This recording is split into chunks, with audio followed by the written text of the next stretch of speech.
మానవుడు వీలైనన్ని దైవ గుణాలను సంతరించుకునేటట్లు చేయడమే ఆధ్యాత్మిక శిక్షణ యొక్క ప్రధాన ఉద్దేశం.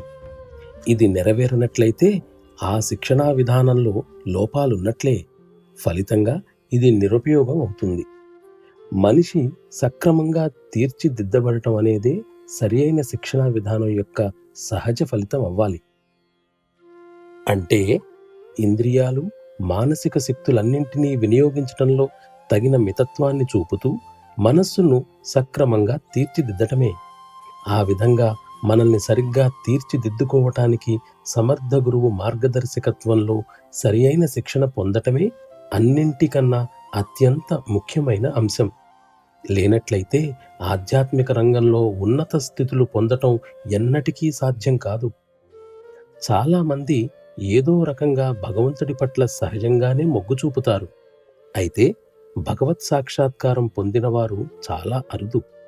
దీనికి కారణం లోపభూయిష్టమైన మార్గదర్శకత్వం, అనుచితమైన శిక్షణ. వీటి వలన మనిషి అసలు మార్గానికి దూరమై శాశ్వతంగా దారి తప్పుతున్నాడు.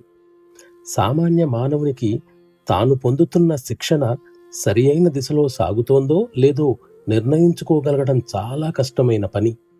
తాను గురువుగా స్వీకరించిన వారిని గుడ్డిగా నమ్మి మారు మాట్లాడక అతడు చెప్పినట్లుగా సాధన కొనసాగిస్తాడు.